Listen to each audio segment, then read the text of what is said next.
to our Meet the Mentors series, where you get a chance to learn directly from career launchers, exceptional mentors who are also center directors across India and West Asia.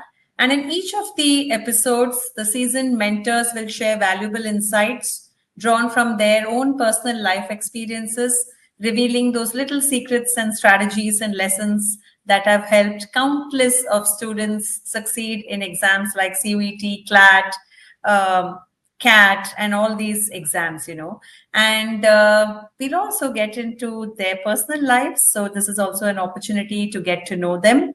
And today we have with us none other than Rahul Reddy. Hi, Rahul. Hi, good morning. Okay, so let me give them a sneak preview about you. So Rahul has, he's a rank 3 holder for CLAT 2023. Many of you who are interested in picking up law as a career would already know. He's successfully mentored over 1,000 students, and I am Kolkata alumnus with 20 years of experience. And Rahul is a very interesting person. He rides very fancy bikes. He's a certified scuba driver. And we'll also get him to do a little bit of mimicking. So Rahul, ek pura package hai, the man behind the scene, which many of you may not know. So aaj hum bahut sari baatein karenge. We are going to get a lot of nuggets from Rahul and also get him to mimic. So welcome, Rahul, to this show, Meet the Mentors. Thank you so much. It's a pleasure. Great. So we'll just dive straight in. Rahul, it'll be very nice if you could share how this education journey began for you. What inspired you to become a mentor and later on become a mentor at Career Launcher also? But how did all of this begin? Right. So let's see, where do we start? I grew up in a small town in what is now Telangana. And I actually grew up on a medical college campus. Right. So, yeah, when we get bored, we used to go into the anatomy lab and hide behind dead bodies and play I Spice and stuff like that.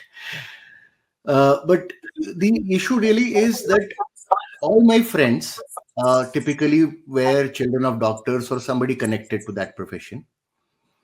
And when I came to 10th or so and we were looking at what to do after that, my parents thought that they were being very liberal when they said you can do medicine or engineering.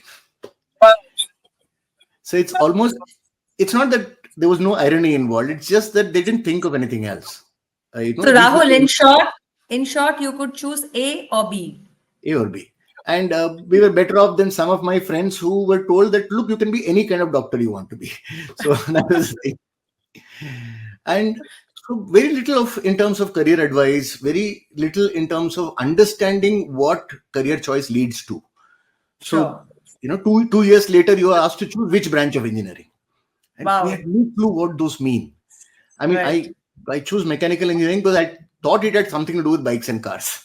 So I had very little knowledge of what the outcomes are and so on. I'm sure things are much better now, but the need for informed career choice is something that is still there. Right. I thankfully got good mentors later on while doing engineering, while thinking of MBA as an option. Getting into IIM Calcutta had a very significant positive impact on my life. I worked in the corporate for about 5 years. I was in sales and marketing, reasonably successful. The problem really was I didn't think I was making any difference.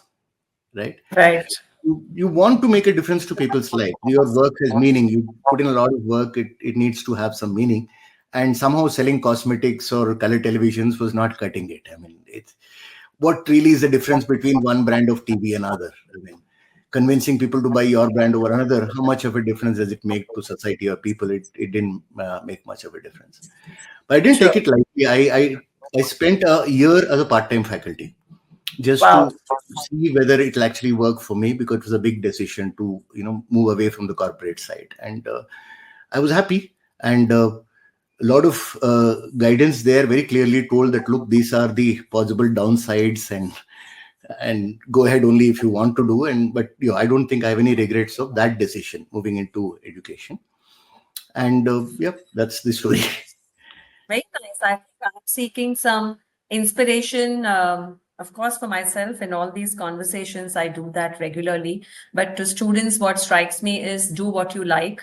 And it's very important for you to feel that you're contributing. If someone feels they're contributing elsewhere, so you did get in here uh, to make it more meaningful for yourself, and of Absolutely. course, to make it more meaningful for so many students that you have been doing. Lovely, Rahul, lovely. So, who's been your inspiration, biggest inspiration or role models, other than, of course, what's his name? You mimic him very well, Sunny Shahrukh Khan. Deol. Oh, Shah Yes. Rukh Khan also. Shahrukh Khan too, yes. You can also quote them, but who's been your biggest role model or inspiration? I don't think I can pick one person as such. I see a lot of wonderful people that I meet, and there's something to learn from each of them. I think one confession is I'm more of a teacher than a businessman, which Right, almost like business karna majburi hai. Teaching is the one thing that I actually want to do. right, Uh, but yes, they've been learning. We could look at GP sir, for example. The academic part of him comes out. I mean, I'm sure he's done a lot of other things, but the academic part is the supreme clarity on putting the student first and what is right for him. That comes out well. There is Ullas Vairakar, who has been a bit of a mentor to us, and then Jijo, for example, again, the kind of energy and enthusiasm he brings in. So I right. kind of look at it as something to learn from different people. I think that's typically been the story. So, lovely, lovely. And how has it shaped your approach to teaching and mentoring? How have these people or anyone else that your paths have crossed, how has that shaped has it been any different? If you look at yourself 15 years back to Rahul sir now, um, how has it been different? I think one aspect is the way you understand student and how you come across. While the basic Sure. concepts of, let's say, a logic or an English or maths don't change that much, but the way you understand students, their motivation, that is there. I think young people tend to be a little more me and myself kind of a thing. We kind of look at, okay, the student thinks the way I think. That has Right, changed over time. I've realized that homogeneity is not there in students. I think that's the big learning. Students right, come in different shapes, sizes, intentions, motivations, level of discipline, basic abilities that they come from, and how we can customize the learning, that part. And hopefully, I'm a more patient person right now when it comes to students. There was a time when I was get a little irritated if students don't get the concept quickly. That has changed. At the other right, time, also, the role has become more of a train the trainer kind of an approach. How well can I develop other faculty right, members and see if there's a lot of sharing that happens. We have this informal this thing where we give a topic, all the faculty work on that topic, come, and then there's a lot of informal discussion on the topic, and then we keep coming up with better ways to explain, newer methods to solve problems, and so on. That is something that is a big learning. Because it's always been like, okay, I know how to teach. I don't really need to learn from. That thing has really changed. sure, sure. So, from medical and engineering, which triggered off this thing saying ye career choices hona zaruri hai. I'm Hmm. sure you've crossed many bridges. So, could you talk a bit about any milestones in your journey, of these last 20 years, which you are really proud of? I think there are two parts to it. One is I didn't really come from a business family. Nobody in the family had done business. So, and I was starting off from Calcutta, which was a very difficult place to do business. From So Telangana to Kolkata. Huh. it's a lovely city, but difficult place to do business in that sense. Right, But then, and you go with a certain demand draft kind of stuff, nothing else, and right, then kickstart the entire business there, and that took a lot of doing, and it took about 3 years to sort of turn around the first business, but it worked well. I think that's the part, and we developed a very strong team. So that's the milestone in that sense. The second milestone is a very harsh learning experience. So where one of the startups that we had co-founded, did not do well, and there was severe cash crunch. I think the learnings were about how best you can overcome a difficult scenario. Uh, Sure. Today, even the employees that we had to let go, I don't think anybody has any kind of rancor, because they know that we were upfront about it and we did the best possible for them. None of the students would complain that, look, we let them in the lurch because the service was completed. We went for almost 14, 15 months without salaries, but we ensured Wow. others got paid, and the service got completed. You So delivered to your commitment. we delivered the commitments, including some that we could have legally got out of. We Right. could have claimed bankruptcy and legally got out of some of these companies, but that was not a decision that we wanted to take, because Sure. reputation should stay. And we've recovered. So in that sense, all the co-founders there have recovered. But that's a lesson, and we still have the relationships stayed, because we didn't take the shortcut. We didn't try to say, let's cut some of these things, cut some of our commitments. That's a strong milestone. So, this, what makes me ask you the next question is this: Rahul sir now, if he were to give advice to that young Mr. Rahul Reddy who was starting off at 2021, what advice would you give this Rahul, give that Rahul? Uh, I don't know. It's not something I've thought of much. I think one part is diversify the skill sets that you have. I think, honestly, one skill set that I've missed out on is the digital side. So Right. I should have done much more in terms of learning the digital sides. And I did graduate in marketing, so it should have come naturally. I think that is one part. Second, there are certain things that you don't like, but you have to do. Whether Right. it's accounts, for example, right? A lot of founders don't think it's sexy if you do accounts, but then it's critical. So operationally, the nitty gritties, the small stuff, the attention to detail, these are areas of weakness which I should have worked on long back, in that sense. Plus, finding time for myself. I think that a little more time to pursue certain hobbies, probably earlier in an age than I did right now. These are things. Excellent. So, I think for flowing example, from this, uh, one dream that has been constantly deferred is writing a book. So I think that should not have been deferred, really. I should have come out by now or much earlier.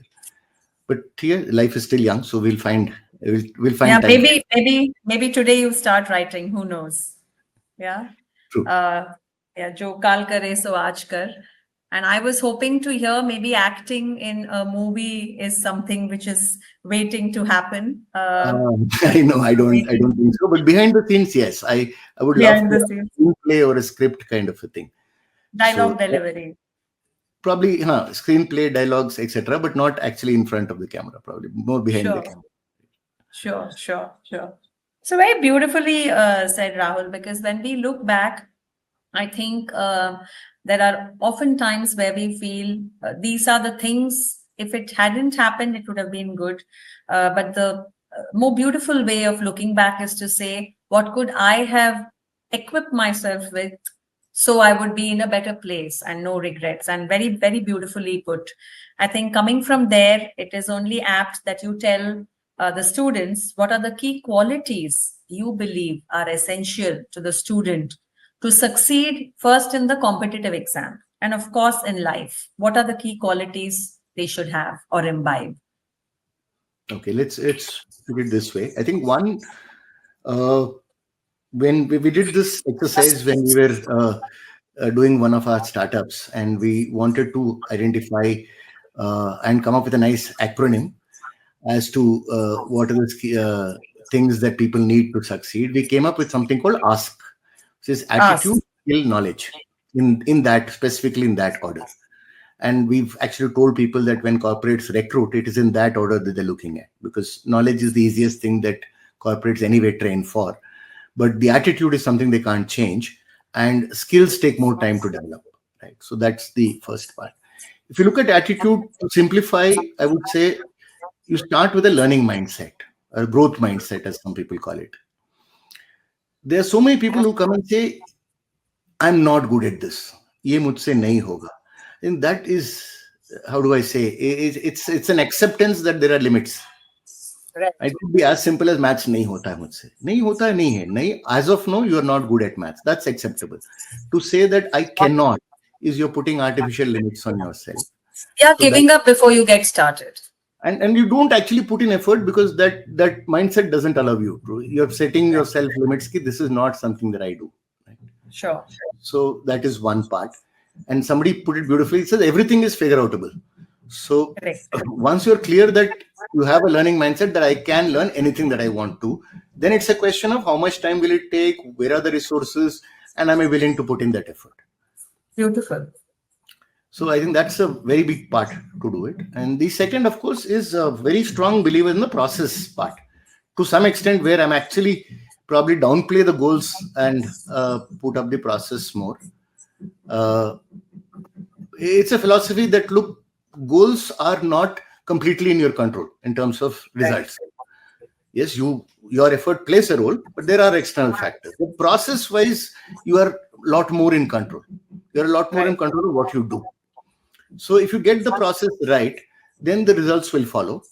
Sometimes you get a tailwind. So it's like It you happens faster. do a good job, you invest in the right stocks. It's 14%. If the tailwind comes, it goes to 20%. If there's a headwind, it still goes down to 10%, but you're still positive because you're getting the process right. So yeah, you could call it what Nishkama Karma from the Bhagavad Gita, or you could just call it focus on the process.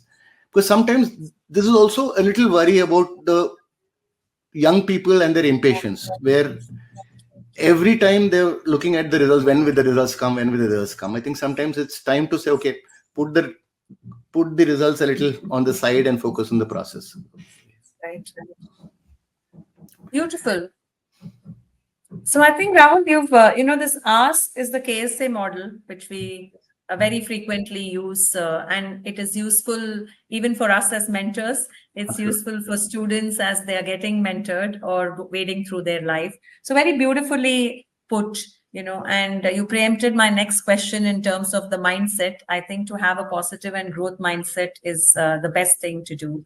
How do you motivate students, given you've mentored so many students, Rahul, who are struggling or facing setbacks in their preparation journey? It's a tough one, I think, because, but I've seen it so many times that the load is very high in terms of the pressure they have put on themselves. Sometimes parents have put on themselves. The pressure is very high. There are people, for example, who would say, I want ABC or nothing. Right.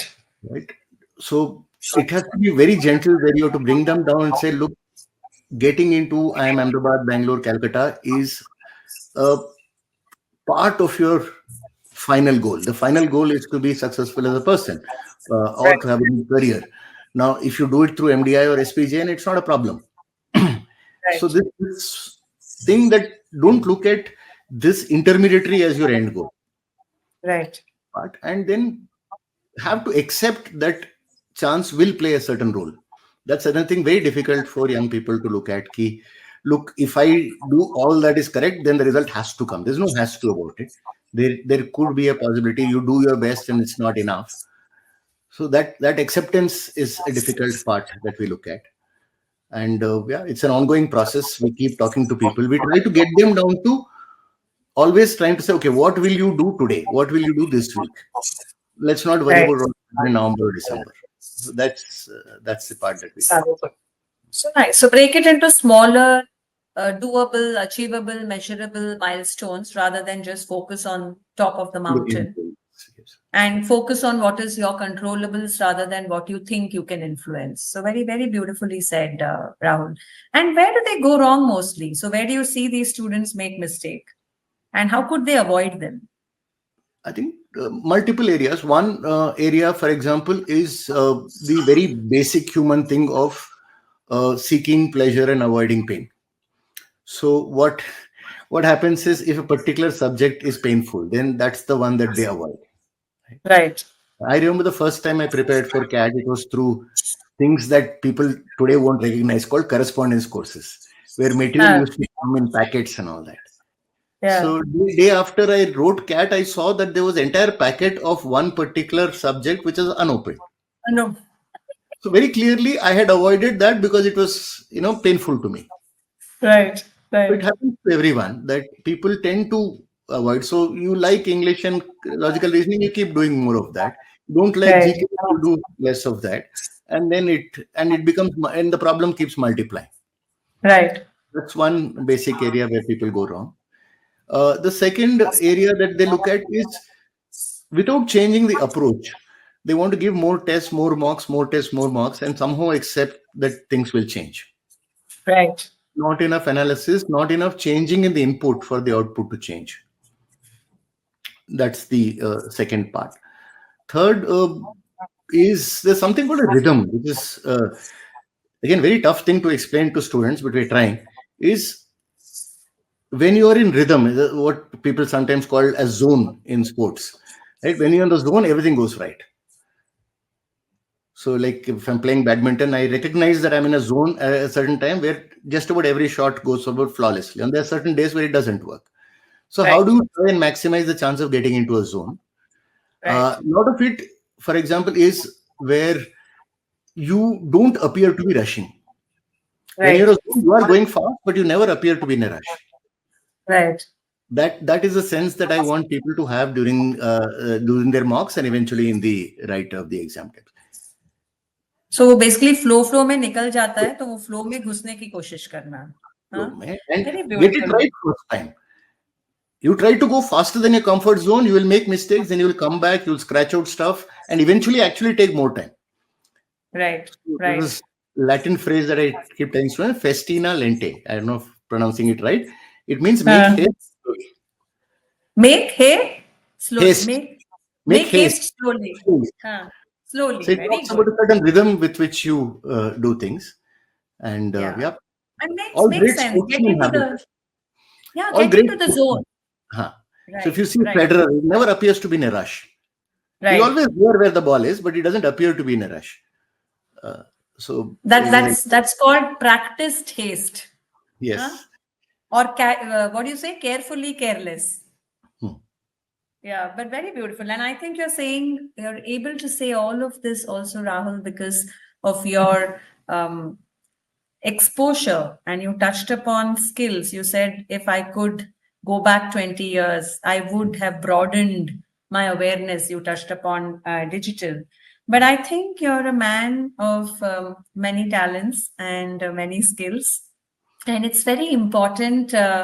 It's very important, and maybe at this stage we will go a little away from this mainstream coaching, mentoring, and bring in coaching, mentoring. But I would like to touch upon, how did you develop this love or like for scuba diving? And given you're a certified instructor, I think that's a commendable thing.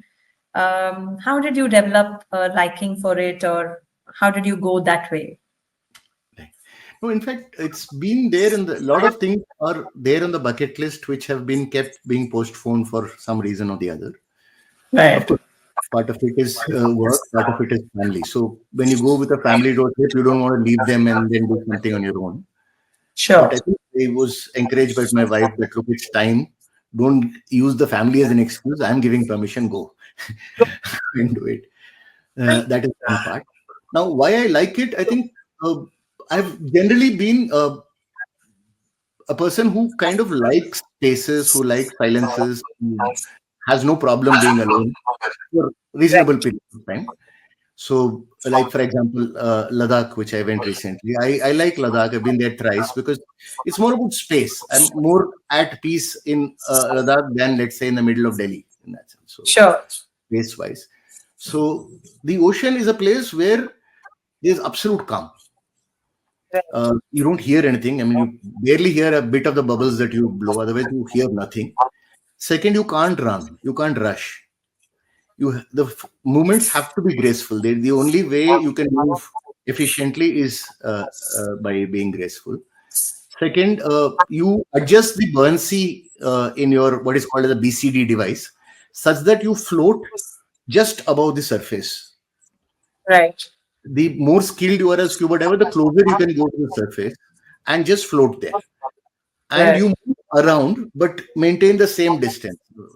So you ideally try to do it, say, 2 feet from the floor or the coral, and then you keep moving around, and you're not expending any energy to go up to stay afloat. Your Right. only energy is to slowly move around, and ideally not even touch any of the corals, because there is most of the scuba divers are very strong environmental focus. They try to avoid touching any part.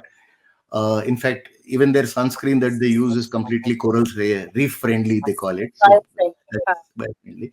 In fact, a lot of us, whenever we find garbage inside the ocean, we try to pick it up and bring it out. So that's important part. I I think can relate to that because I do it on the mountains. trekking, yes, yes, I understand. Yeah. So it's Yeah. this is the calmness that I like. I think that it's almost like meditation in that sense. So Being with yourself. being with ourselves in a very nice atmosphere. Of course, the scuba buddies are important. They're part of the safety network, so we never dive Right. alone. But Right. yeah, that's the part. And there's an entire world out there, which I think once you become a little practice as scuba diver, the marine life tends to completely ignore you. Right. So it's almost You're that just one of them. You're just you're one there. of them. You're one of them, and they kind of swim around you, and yeah, it's awesome in that sense. That part. Excellent, Rahul. And in the same breath, you are into motorbiking or biking. You go on biking. You yourself said thrice to Ladakh. And you're a great mimic artist, if I can call that. And I'm going to call upon you now to whatever is your favorite dialogues. I think the students need to know this side of Rahul, sir. Hmm. So please, whatever you feel comfortable or wanting to do. But these are the kind of scenarios where you tend to reveal your age, because these are movies, I think, which are probably before most of the kids that we teach are born. I think But Shah Rukh Khan, everyone knows. SRK, everyone knows everyone knows. that is true. Yeah, That is yeah, yeah. So yeah, I'm waiting. okay. Here goes. किरण तुम सुने से कैसे शादी कर सकते हो? हाँ, तुम मेरी हो ना? हाँ. This is from Dar, I think, one of the iconic movies of Shah Rukh Khan. Shah Rukh Khan. Okay. Then if we go to Sunny Deol, for example, then the one that we did it in the ABR. Hmm. चिल्लाओ मत चड्डा, वरना case यही रफा दफा कर दूंगा. ना तारीख ना सुनवाई, बस सीधा इंसाफ. Lovely, lovely. And I can hear this as many times, Rahul, because it just brings that smile or laughter and it's beautiful. And to think of Rahul sir doing all this is even more fun. And I really admire you for this. And I think it's very important. Maybe you're the best person who can advise the students on how to balance this entire academic achievement with extracurricular interests. And if you have anything to say around this balance with personal well-being, because you are an engineer, you've done your MBA, you are now a scuba instructor. So there are so many things rolled into one, and you still managed to get third rank in CLAT. So please tell us and the students how should they balance this entire thing? I think first, for example, if I take an analogy, when we look at the CLAT exam itself, there are 120 minutes and 5 sections, and then we have to allocate the time. Right? Yeah. Being completely aware of time, I think that is a big thing. Sometimes in life we have gone through that phase where we think that time is complete. There's a lot of time kind of stuff, but there isn't. So being aware of how you spend time, I think that's a critical aspect to it. So much time just gets lost. Nowadays, our smartphones gives us this tracker of how much time we have spent online, and I don't think any kid that we teach us less than 4 hours a day online. Right. But I mean, it's not that they shouldn't spend time on the phone, but being aware. It's like, okay, I'm spending 1 hour to watch a TV show. I'm doing it Right. consciously. That makes sense. But if it just slips through, I just watch reels without thinking about it for an hour and a half. That is a problem where you're not consciously spending time. Right. But once you are conscious of it, you know how well the time is being used. Right. So, and in many cases, we keep telling people, including my own children, don't do this. I think don't do Right. that is bad advice. We'll have to tell them what to do in that place Instead. instead. Yeah. Because Yeah. if there's completely free time and we say don't do it, then what else do they do? So we'll have to look at alternative and say, okay, I'm not saying don't be on the phone. I'm putting a dedicated reading time for you. And I incentivize my children to read novels and say, okay, $300, let's say, if you finish this novel and explain the story to me or something like that. So Rahul these are sir, I'll do it. I will do that. absolutely. And the fun thing is my daughter actually thinks that she's getting a good deal. I'm on the absolute winning side of this equation. The more So money she takes, you're a con man. no, it's a win-win, right? Difference of perception of value. So I would love it if she reads 10 books a month and then takes $3,000 from me. I'm happy. It's a great deal for me. But Right. reading is one of them. Activities like playing is definitely one of them. If they actually take up a sport, for example, or a hobby or anything in that sense, it makes sense. Right. And I think the good thing is the kind of programs that we teach allows time. It's not a 24/7 thing, the kind of courses that we are teaching for. Right. It's not that you have to give up every other aspect of your life, and thankful for that. That So yeah. So our CLAT students, for example, do very well in, say, debate competitions in Model United Nations. A lot of them have sporting histories. So in that sense, they're able to balance. So it's possible. So nice. I hear you. So you're basically saying you allocate time, you pick what you want to do, and you can excel in everything that you set yourself to do. And of course, you should have a dad like Rahul who is willing to pay you to develop your own skills. Yeah. So that's a nice one. So all those parents who happen to listen to this, you know what to do with your child next. So Rahul, do you have any inputs? We've been speaking, what is it that the student must do or the child must do? But in this entire experience and given you have, your daughter, you said how you incentivize them. Do you have any inputs for the parents of today's time? Absolutely. I think we've seen that a lot, especially with LST, for example, in Bangalore, where parents have played a crucial role in the students' success. Uh, See, we've seen completely the entire spectrum of student parent relationships without Right. criticism. There are complete helicopter parents are monitoring and saying that, tell me what you did today. And for every mark that goes down, they've held accountable and so on.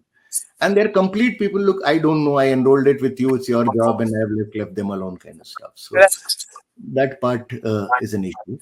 So I think one is you have to allocate a certain amount of time, maybe even once a week or maybe twice a week. Not I think much more than that is required. Second, some of the skills that are required are in most cases compatible with parents.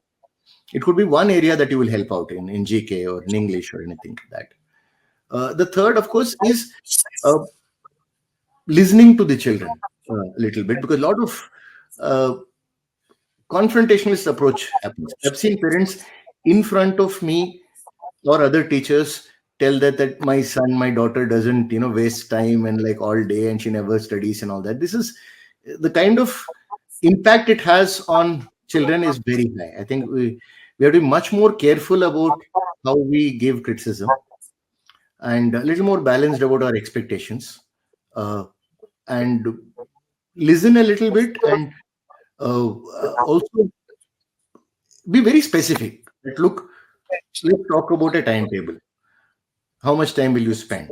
Can you just spend 10 minutes telling me what have you studied today and what are the latest tests? Is there some way I can help you? Rather than saying that you never study. That these are very extreme kind of statements. You are too lazy. That's why you're not successful. So on and so forth. It gets a little high pressure at times. So rather than give opinionated statements or just wasted statements, you give specific inputs on what should be done. What should be done, and even if you criticize, it should be very specific. Okay, look, today I don't think you've done enough work. Right. Or maybe, that part. Okay, why did this test go wrong? What really happened? How can I help? What more support do you need? That kind of stuff. You can definitely ask questions. You can ask questions why a particular section you're not doing well for them. But provided you have put in that effort to understand it. If you Right. actually regularly check up the progress, then you're definitely asking questions. It does, once in 3 months, you look at the progress and say, look, you're not done enough. It tends to be, it's very difficult to, once you get into an antagonistic position, it's very difficult because children tend to get defensive and they start Right. hiding things. We've Right. actually seen to the extent where students fudge their scores. Not because, I mean, by getting a higher mock score, they get nothing. They know that. But they just want their parents off their back. So Right. actually, they fudge their score. Just to, they fudge their score, they cheat in the mocks, which is pointless, except for the fact that it takes the parental pressure off them. Right. We understand how much pressure that they're going through for them to do that kind of stuff. Right. So be a co-solutioner and be a listener and be a co-traveler rather than just be an observer or, keep knocking on the child. True. But I think on the other hand, it's to some extent we understand this exam and the preparation a lot. We should also play Right. a role in giving guidelines to parents. So when we Right. have a parent-teacher meeting, maybe we can have more clear-cut guidelines of these are the ways you can help your child, and this is the amount of time that you can allocate. We know parents are busy, but if we can say, okay, if you can spare 20 minutes 3 times a week, then this is what you can do. That Right. kind of guidelines might So actually help. So, yeah. give them that silver bullet or many silver bullets or give Sometimes them we don't tell action. them what to do because they are also probably they don't know. Cause. They are a bit lost as to what to do, and they're worried, concerned about the competition and the level of success. And in many cases, we've seen that the student has taken up a different course compared to what they were doing. Right. They say, "Look, You're not I aware. am a doctor. I don't know anything about IPM or management or CUET or economics. So how can I help?" So Yeah. they're also a bit lost. So maybe we can help bring them together and make it a CL, parent and teacher working together for the student success.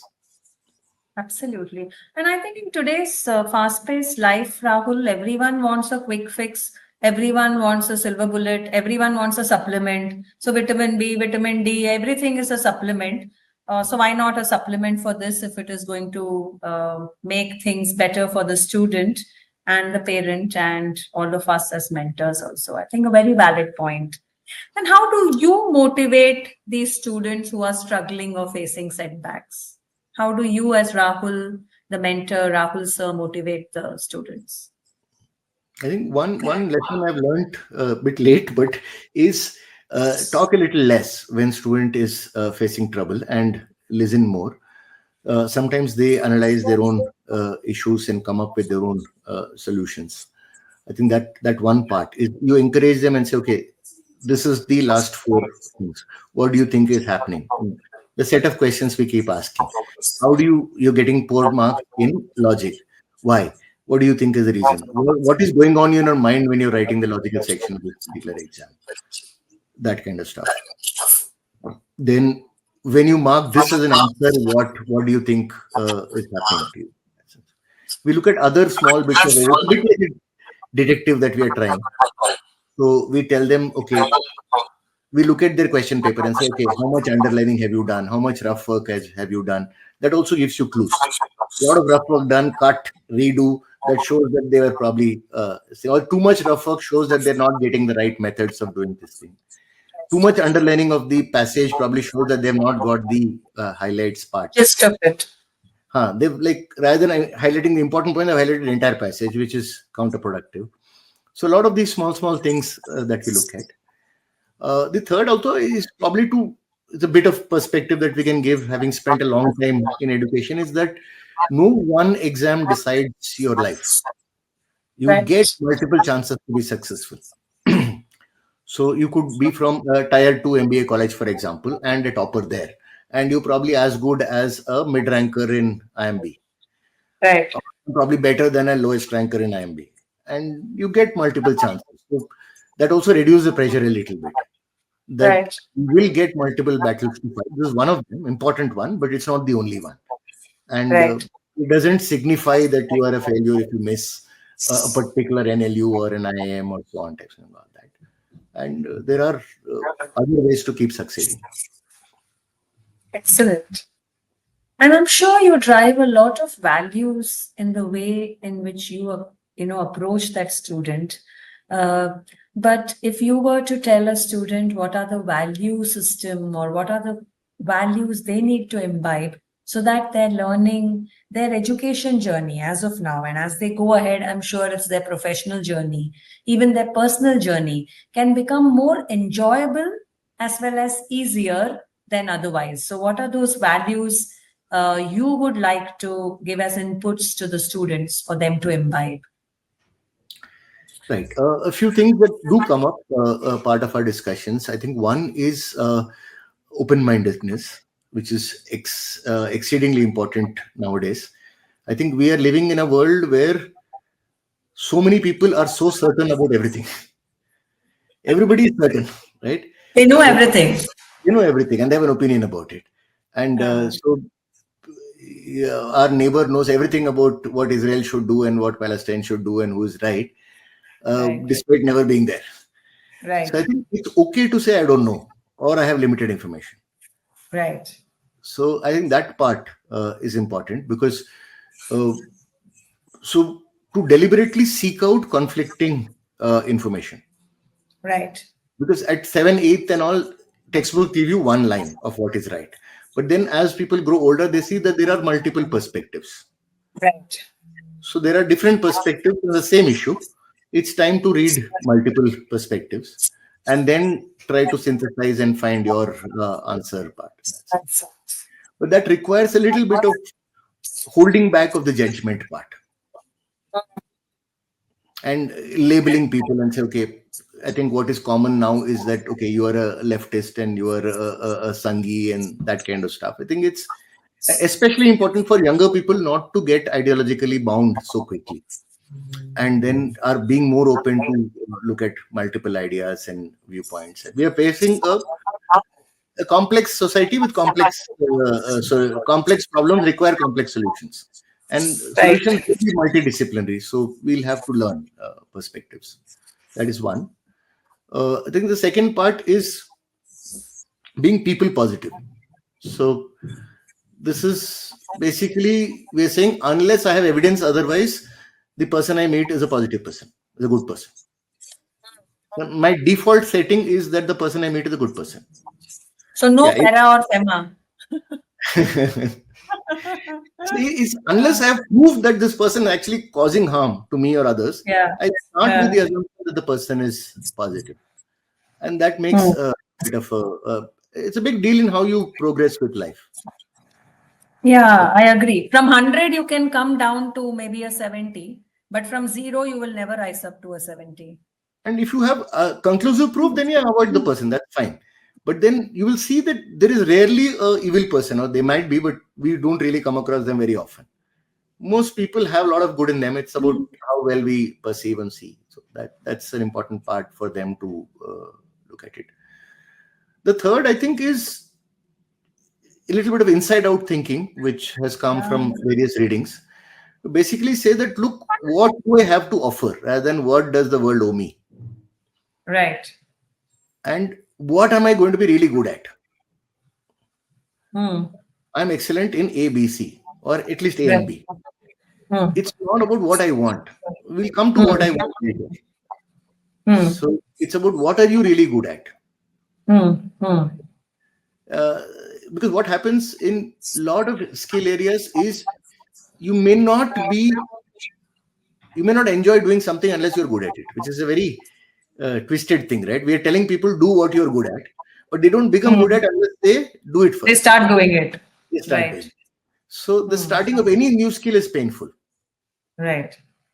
I mean, whether it's a new musical instrument which just completely refuses to obey your demands, or a tennis ball that doesn't go anywhere where you want it to go, or keep falling off a cycle, none of these things were pleasurable right from day one. Correct. When you become good at it, you start getting pleasure. And when people recognize you that you're good at something, then the pleasure actually multiplies. So at sometimes you have to do things, become good at, and then the pleasure will come. We expect pleasure from day one. It tends, it's not easy. It doesn't always happen that way. I think that little bit of deference of today's happiness for tomorrow's happiness. Gratitude today and deference of happiness, I think, is a very, and there are many studies also, Rahul. The people who are happy to defer their happiness, and this behavioral sciences has a lot of these studies. Absolutely. One has figured out, looking back, those are the people who have succeeded. So you first be happy, you will succeed. You don't have to succeed to be happy. So success, I think, follows. Marshmallow, the very famous marshmallow test. Marshmallow test, yeah. That helps. So we have to somewhere learn and teach our children how to defer happiness or defer gratification. I won't even say happiness, defer gratification, defer immediate gratification for something that that's an investment in the future that you're doing. Right. And social media is a classic example of instant many people's desperation for instant. And I always joke, the day Facebook starts having dislike, I'll stop using it, you know. So because these are all mediums of instant gratification. Yeah. Very, very beautifully explained also, Rahul, because some of these are not only useful to a person as they're studying, but these are skills or life skills or nuggets forever. And even if we can follow some of them for some period, we are better off. So very, very beautifully put. And I'm sure using this, you've helped many students to achieve something significant. You're a very tall stature you have, and people look up to you. So do you want to share a memorable experience where you helped a student achieve something significant? Okay. There are different people that come to mind. If I can take a few quickly. I don't know how much my contribution was, but yes, a part of the story. I'm happy to be a part of the story, even if it's a supporting character. So there is Pradyot Shah, who coincidentally had the same CLAT score as me last year. So he was ranked 2 because of the legal aptitude. Legal aptitude. Sorry. Yes. He's a math student. No, he's a math student, and he kind of tried for IIT for class 11 and before kind of changing his mind. I remember his parents were a little apprehensive that with his, we agreed on science. He himself agreed, we didn't force, and now he wants to change his mind and so on. And in that sense, he had prepared a little less compared to some of the students who started from 11th. And to do so well, it gives that case that, look, it's okay to change your mind. Right. He said that. He said, look, my parents never forced me into science. I took science on my own. I started preparing, but then I realized it's not for me. But he was very mature in the way he talked to parents. And after convincing parents to some extent, he got them to us. And then we discussed. And once they agreed that, this is, I think finally, what children need to understand is that parents want children to succeed, not in A particular path or B particular path. 99% of parents don't care about the path if the children are successful. It is only when they are pushing engineering, it's probably because that's what they know. They have seen. Or they think. Yeah. That's their limit of knowledge. They've seen a lot of engineers succeed. They've seen, TCS and Wipro and Infosys and so on. So that's what they know. And they think, okay, we know this is safe, that is risky, so it's fair. So once they're clear that there are alternate paths which are as successful, I think parents do come around and eventually they're happy. So my father wanted me to do GATE because he didn't know about IIM. He knew about IIT, so that's okay. But once I did get into an IIM, he was happy. So it's a way to look at perspective. So that's the lesson from Pradyot Shah's story in that sense. Then we have Priyal, for example, last year's student. Very, very good student, very hardworking, very careful person normally. It's just that her CLAT didn't go too well. Right? And it was an easy CLAT exam where every mark was so many ranks. So just off by a few marks, but her rank slipped into some 500. So which means that all the top NLUs are missing. Right. And they met us right with the parents. She met right after the CLAT results came out, and they're very upset about it, worried in that sense. And uh, we were actually thinking what to do next, and should I re-prepare? And I don't want to go to other colleges. This has been my dream, and so on. Uh, I think first we calmed her down, said it was just a matter of a few marks, that it doesn't mean that you are not good at it, and told her to. 2 days later was IELTS, so we had to focus back on it.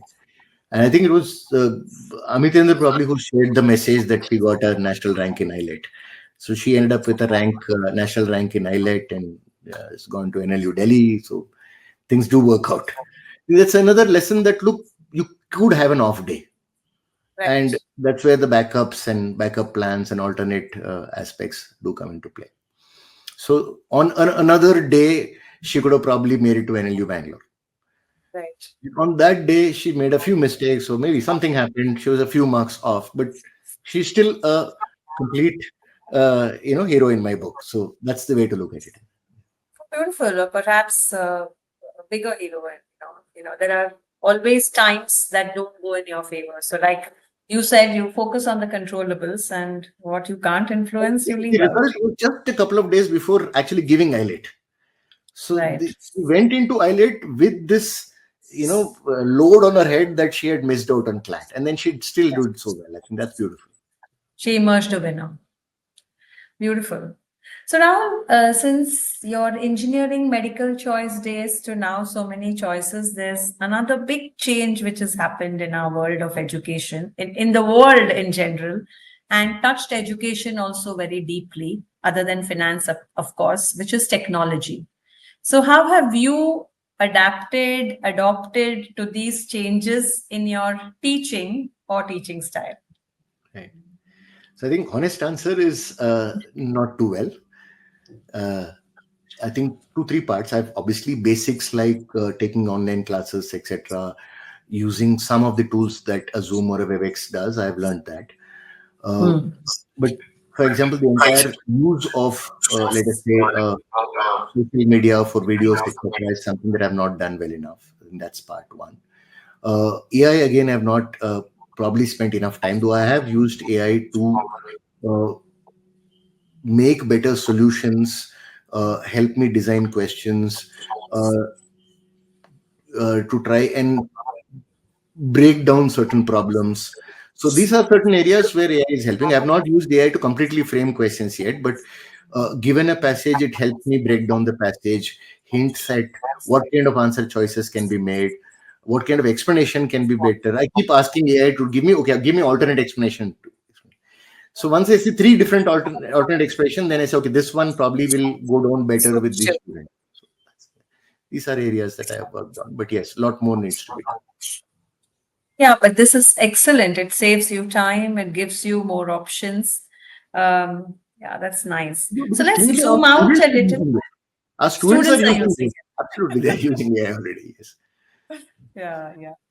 So let's zoom out a little from Rahul sir to career launcher.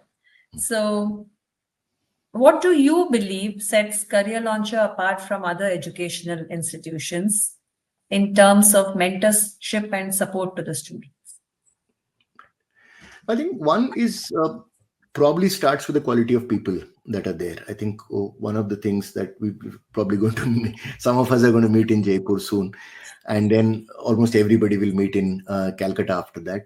The way these meetings actually are so pleasurable is because of the quality of people that are there. Uh, Different people, common purpose. So that's what makes a team. So that's the first aspect to look at in that sense. I think the second is the innate risk-taking ability. I think as an industry, our industry has been a little hidebound. People don't innovate that easily. In that sense, Career Launcher has been better than a lot of other companies in taking risk, even if it means that, yeah, some will go wrong. That's fine. Uh, but even a failure gives you a lot of learning experiences, which makes your next attempt much sharper. I think these 2 parts, I think, are things that come to mind first. Right. And if you have to zone in on student mentorship and student guidance, what sets Career Launcher apart? I think the focus on what I think two parts. One is the focus on every student. It's not Right. just the toppers part. I think everybody's guilty of, like, let's be proud of the first rank and things like that. But there are a lot of others who are putting in effort, and who still and they will eventually be successful in their own right. So that part is good. So I think uh, we get reminded, even when we forget. Sometimes we get reminded that, look, DP sir also reminds us a lot of time that, look, our job is to ensure everybody has a favorable outcome. Their favorable outcome need not be I am Bangalore or I am Ahmedabad, but still a much better place than they were before they joined Career Launch and came with us. So putting all students in perspective and thinking about them rather than only the toppers, which is one, I think we're never obsessed with Super 30 kind of stuff, only focused on those 30 students types and all that. To the, or, toppers batches to the extent that other batches suffer. These things that we hear, we don't do that. I think that's a big plus to look at. Second is the level of detail which we understand the exams. I mean, yes, Right. I did get that All India rank 3, but then the number of people writing the exam. Uh, yeah, number of people who have written the exam like 5 times, 10 times, 15 times, not just the main exam, all the other alternate exams also they keep writing. All of them coming back with a wealth of feedback. The kind of work, for example, that has gone into readability, Fletcher Kincaid scores, uh, analysis of type of questions, analysis of the answer choices that are there, uh, the data on how many students got which answer correct and which answer wrong, that we have used, for example, in the RT99. Amazing use of insights. So we've taken education more scientific in that sense, so that rather than platitudes, we have something specific to offer to the students. Because it's coming from this huge think tank of people who've been there, done that, doing it. I think that's also adding value. Absolutely. Yeah. And yeah, and also the AI tools that we use, including the predictor. Absolutely. So, So the technology, the data really tells us where, it gives us much more specifics to offer to students, which is what students are really looking for from mentorship. right. It's not that pat on the back and say, yeah, try harder. That's not going to be enough. We need to tell them, look, Right. very specifically, A, B, C are points where you can improve. And this is what data is telling us. And this is the kind of mistakes that you're making, which could have been avoided. This is exactly the kind of time that you got wasted in the exam. A lot of these insights are very useful, Yeah. And very personalized to the student. very personalized to it. Yeah, Absolutely. and like you said, GP says focus on every student. I think core purpose of a company never changes. So, given that it is making career dreams come true or helping them reach their potential, we've not said helping only the top guys reach their potential. I think We it's know that a certain number of seats are there in the topmost colleges, which, so there will be people who will not make it there. But they yes. should always come back to us and say, look, my life is much better because I joined Career Launcher or because I got in touch with the mentors here. So Yeah, and I'm sure these thousands of people come back and tell you that. So, now, Rahul, maybe you give your three guru mantras or Rahul sir's three guru mantras or guiding principles for students to succeed academically as well as in life. What are they? I think we've broadly covered a lot of these in over the course of this talk. I think the growth mindset is probably the one that bears repetition. Right, Somebody has to have a belief that it's possible. See, people put in effort when they believe some goal is possible. If they right, give up, then they don't put in effort. So first thing is to believe that, look, any learning can be done. right. Second is to move away from instant gratification and to focus on what is called mastery. A beautiful Mm, and talks about mastery. That's right. So I remember as a kid, I went to this very old style tennis coach. A week after joining the coaching camp, I have not hit a ball. It was just fluid exercises, physical conditioning, and exercises with an empty racket. And we used to crib about it a lot. I said, look, you're not letting us play games. You're not letting us onto the court at all. But 10 days later, he put us on the court and the strokes just flowed. Absolutely. So the process came in handy. And that involves a certain level of repetition. Right. It could be the same. You could do any of the, let's say, martial arts, whether it's a taekwondo or a kung fu or a karate. There's immense repetition of the same Right. movements such that they flow. Right. And that patience, I think, is part of the learning experience. And we need to find that patience that, look, I'm going to work on mastery. Right. In all areas. So, for example, if I want to learn digital, the first videos that I will make will suck. It's fine. It's part of the journey. You cannot have a situation, my first video is going to be absolutely awesome type. It will not happen. The first article I write for something on a blog may not be that great. It is acceptable. But it has to start there. And immense repetition that comes and that develops the mastery part. So that's the part. Third, be conscious about the opportunities that you have. I think there's too much negativity, possibly social media driven. But I think it's a great time to be young, talented, and Indian. Excellent. It is not about who will be the PM or which party. I think irrespective of that, I think it is a great time to be in India. A lot of opportunities that are happening here. That's it. In fact, broadly, I would say the world is also a better place. You keep hearing, yes, there are wars, there are things, but such things have always happened. Yes. We tend to focus a little more on the negatives. There are a lot of great things happening in this world. So opportunities are always there for young people. And yes, if you have the right work ethic and a bit of talent, then yeah, the world is a great place to be. And along with opportunities, I think, Rahul, they have the means now. So suddenly you realize the number of people who have the means or who can get the means is huge. So it's a very potent, very explosive combination, I think. Absolutely. I mean, there is so much of, let's say, startup activity happening in tier 2 towns, for example. Yes. People I meet are raving about Coimbatore as a startup hub. So Right. unthinkable for even 5 years earlier. Right. Third, tier 2 colleges, it's this startup, this entire thing is not going to be about IIT-IIM anymore. I mean, it's going to be a lot of tier 2, tier 3 college students who are coming up with their own on-ground insights, which will revolutionize the world. Then there are things that we don't see because they're not in the news. For example, agri-tech, for example, a phenomenal amount of work is happening in the agri-tech space. There are some lovely startups. They're not billion-dollar unicorns yet, but they're doing a great job. So a lot of areas where you can get in and make a difference. Right. That permutation and combination, it's no longer finance, technology, marketing. So you do a combo of any of these. And ops, you add any of these words, I think the world is just expanded. No, the day of doing the same thing over and over again is probably over. Or maybe you could still do it if you love it. But there are options to change your career once, twice, 3 times. And people have done it successfully.